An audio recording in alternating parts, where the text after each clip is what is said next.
You see them everywhere, right? Gleaming solar panels on rooftops, those massive, almost majestic wind turbines spinning on the horizon. It all points to this incredible, clean energy future. I mean, it seems like the perfect solution. But there's a catch. There's this critical, kind of hidden flaw that could stop this whole revolution dead in its tracks. So let's dive in and figure out what that is.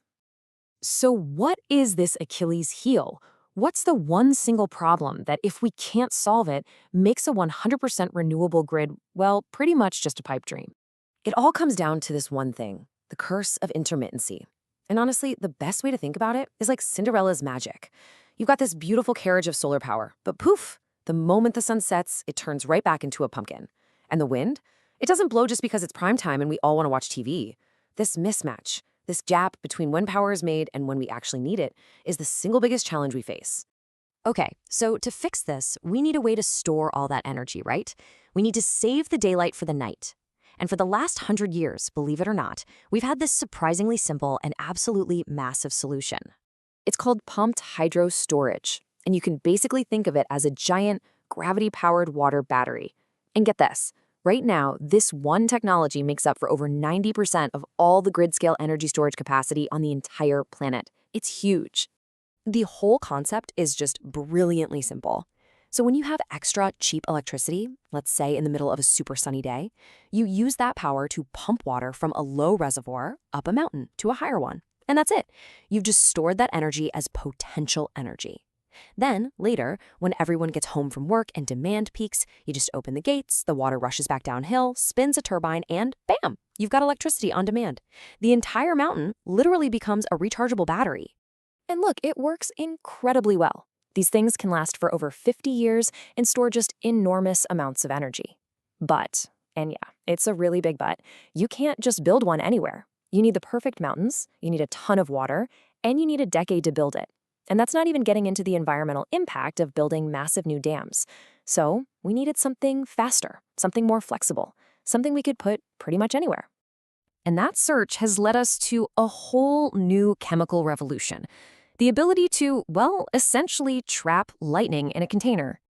Welcome to the age of BESS. That stands for Battery Energy Storage Systems. And just look at this comparison. It really shows the night and day difference between batteries and pumped hydro. I mean, where pumped hydro takes minutes to respond, batteries take milliseconds. Where one needs a whole mountain, the other can literally fit inside a shipping container.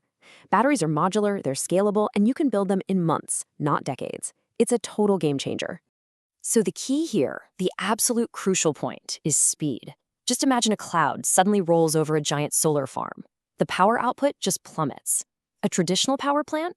It can't react fast enough. But a BESS, it can inject the exact amount of power needed back into the grid in a fraction of a second. We're talking fast enough to prevent a blackout. That lightning-fast response is its superpower. And because of this amazing ability, the world is betting big on batteries. Really big. We're not talking about some small increase here. Global installations are on track to quadruple by 2030. That's a jump to nearly 1,850 gigawatt hours of capacity. So yeah, this isn't just a trend, it's a tidal wave. But you know, this whole revolution isn't just about the technology. These batteries are creating an entirely new way to make money. They're fundamentally changing electricity from something you have to use instantly into a commodity you can actually buy, hold, and sell. This is all happening because there is just an incredible amount of financial momentum behind clean energy right now. A record $1.8 trillion was invested in the sector in 2023 alone. Just think about that number. That staggering amount of capital is what's pouring gasoline on this battery fire. So how does a big old battery actually turn a profit? Well, it's through a strategy called revenue stacking. First, they get paid just for being on standby, ready to provide those super fast grid stabilization services we talked about. Second, they do what's called energy arbitrage. They buy power when it's super cheap, and sometimes on really sunny days, the price actually goes negative. They pay you to take it, and then they sell it back hours later when prices are high. And third, they get paid through these long-term contracts just to guarantee that their power will be available down the road. And this chart does a brilliant job of showing how the market is maturing. If you look back to 2016, almost all the money came from those simple grid services. But now, as more and more batteries come online, that revenue slice is shrinking. Today, it's that sophisticated energy trading, the arbitrage and capacity markets, that's making up the majority of the income. And this is absolutely a global phenomenon, and it's all being driven by smart policy. The US is leading the charge with massive tax credits. China is pushing forward with strong government subsidies. The UK has created this really sophisticated market for real-time power. Meanwhile, Australia and Germany are using their own unique incentives. Every country is in a race to build out its storage capacity.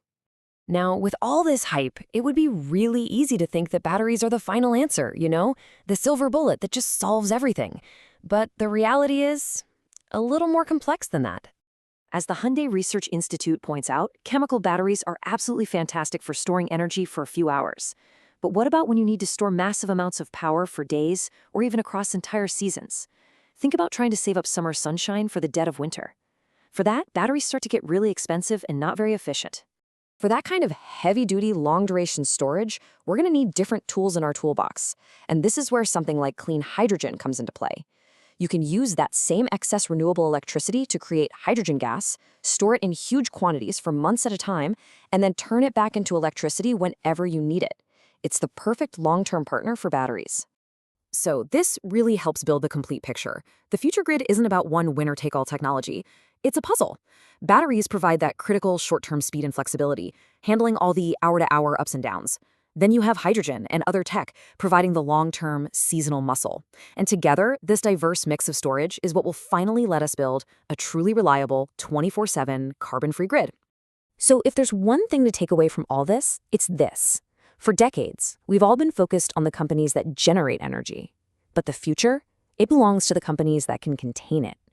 The ability to store energy is really the ability to control time, and that is fast becoming one of the most valuable assets on the planet.